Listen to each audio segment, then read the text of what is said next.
عندما خلق الله روح ذلك النبي وضعه على العرش وقال له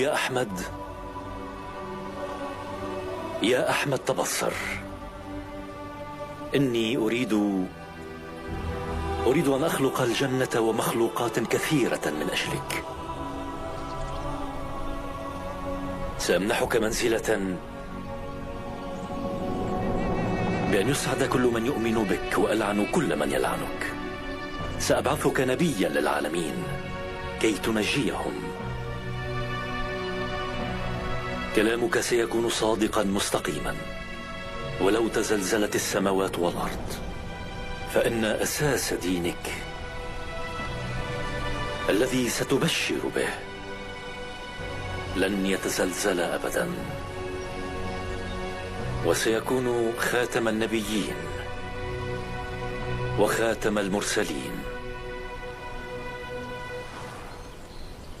أيها الناس، اعلموا أن الاسم المبارك لذلك النبي الطاهر